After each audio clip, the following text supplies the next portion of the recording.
Hi hello ನಮಸ್ಕಾರ, welcome back to my YouTube channel.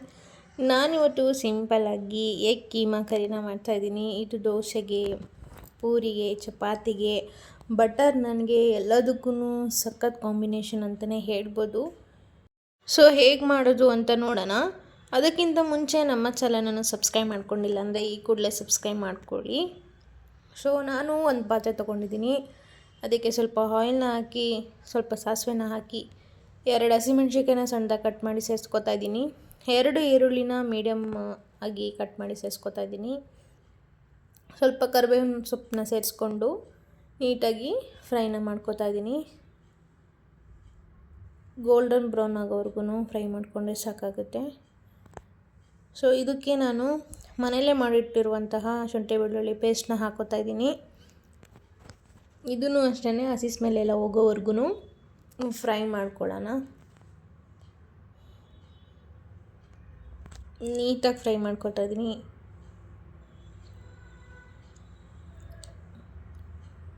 So ಇದಕ್ಕೆ ನಾನು ಸ್ವಲ್ಪ ಸಾಲ್ಟ್ನ ಹಾಕೋತಾ ಇದ್ದೀನಿ. ಸಾಲ್ಟ್ ಹಾಕೋದ್ಮೇಲೆ 2 ನಿಮಿಷ ಫ್ರೈ ಮಾಡಾದ್ಮೇಲೆ 1 ಟೊಮ್ಯಾಟೋನ ರುಬ್ಬಿ ಆ್ಯಡ್ ಮಾಡ್ತಾ ಇದ್ದೀನಿ. ಇದೂ ಅಷ್ಟೇ ನೀಟಾಗಿ 1-2 ನಿಮಿಷ ಕೈ ಬಿಡ್ದೇ ನಾನು ಫ್ರೈ ಮಾಡ್ಕೊತಾ ಇದ್ದೀನಿ.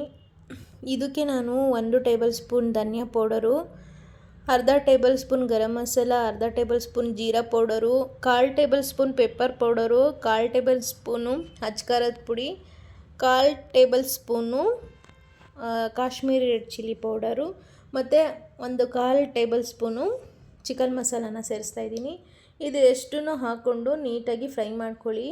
ಸೊ ತೀರಾ ಡ್ರೈ ಅಂತ ಅನ್ನಿಸ್ದಾಗ ಸ್ವಲ್ಪ ನೀರ ಆ್ಯಡ್ ಮಾಡಿಕೊಂಡು ಚೆನ್ನಾಗಿ 1-2 ನಿಮಿಷ ಕುದಿಸ್ಕೊಳ್ಳಿ. ಆ ಮಸಾಲೆ ಎಲ್ಲ ಇಟ್ಕೊಬೇಕು. ಸೊ ನನಗೆ ಇವಾಗ ಸಾಲ್ಟು ಬೇಕು ಅಂತ ಅನ್ನಿಸ್ತಾ ಇದೆ. ಸೊ ಇವಾಗ ನಾನು ಸಾಲ್ಟನ್ನ ಹಾಕ್ಕೊಂಡು ನೀಟಾಗಿ ಬೇಯಿಸ್ಕೊಂಡೆ. ಸೊ ಎಣ್ಣೆ ಎಲ್ಲ ಬಿಡಬೇಕು, ಆ ಥರ ನೀವು ಬೇಯಿಸ್ಕೊಂಡ್ರೆ ಸಾಕು. ಸೊ ನಾನು 1/4 ಕಪ್ ಆಗೋಷ್ಟು ಮೊಸರನ್ನ ಆ್ಯಡ್ ಮಾಡಿಕೊಂಡು ಇದನ್ನು ನೀಟಾಗಿ ಚೆನ್ನಾಗಿ ಕುದಿಸ್ಕೊತಾ ಇದ್ದೀನಿ. ಮೊಸರು ಆ್ಯಡ್ ಮಾಡೋದ್ರಿಂದ ಆ ಟೇಸ್ಟೇ ಬೇರೆಯೇ ಇರುತ್ತೆ. ನೀವು ಒಂದ್ಸಲ ಮನೇಲಿ ಟ್ರೈ ಮಾಡಿ. ನಾನಿಲ್ಲಿ 2-3 ಎಗ್ನ ಬೇಯಿಸಿ ತುರಿದಿಟ್ಕೊಂಡಿದ್ದೆ. ಇದನ್ನು ಲಾಸ್ಟಲ್ಲಿ ನಾನು ಆ್ಯಡ್ ಮಾಡ್ತಾಯಿದ್ದೀನಿ. ಈ ಥರ ಎಲ್ಲ ಎಣ್ಣೆ ಬಿಟ್ಟಿರಬೇಕು. ಎಣ್ಣೆ ಬಿಟ್ಟಾದಮೇಲೆ ಲಾಸ್ಟಲ್ಲಿ ಈ ಥರ ಎಗ್ನ ಆ್ಯಡ್ ಮಾಡ್ಕೊಳ್ಳಿ. ತುರಿದು ಸೇರಿಸೋದ್ರಿಂದ ಡಾಬಾ ಸ್ಟೈಲಲ್ಲಿ ಇದು ಮಾಡ್ತಾ ಇರೋದು ಸಕ್ಕತ್ತಾಗಿ ಇರುತ್ತೆ. ಚಪಾತಿ, ಬಟರ್ ನಾನು, ದೋಸೆಗೆಲ್ಲ ತುಂಬಾ ಸಖತ್ ಕಾಂಬಿನೇಷನ್ ಅಂತಲೇ ಹೇಳ್ಬೋದು. ನೀವು ಒಂದ್ಸಲ ಮನೇಲಿ ಟ್ರೈ ಮಾಡಿ. ಸೊ ಲಾಸ್ಟಲ್ಲಿ ಇದಕ್ಕೆ ಸ್ವಲ್ಪ ಕೊತ್ತಂಬರಿ ಸೊಪ್ಪನ್ನ ಆ್ಯಡ್ ಮಾಡಿದ್ರೆ ಎಗ್ ಕೀಮಾ ಕರಿ ರೆಡಿ ಆಗುತ್ತೆ. ಸೊ ನೀವು ಒಂದ್ಸಲ ಮನೇಲಿ ಟ್ರೈ ಮಾಡಿ. ಸೊ ನನ್ನ ವಿಡಿಯೋ ನೋಡ್ತಾ ಇರೋರಿಗೆ ನನ್ನ ವಿಡಿಯೋ ಏನಾದ್ರೂ ಇಷ್ಟ ಆಗಿದರೆ ಲೈಕ್ ಮಾಡಿ, ಶೇರ್ ಮಾಡಿ, ಕಮೆಂಟ್ ಮಾಡಿ.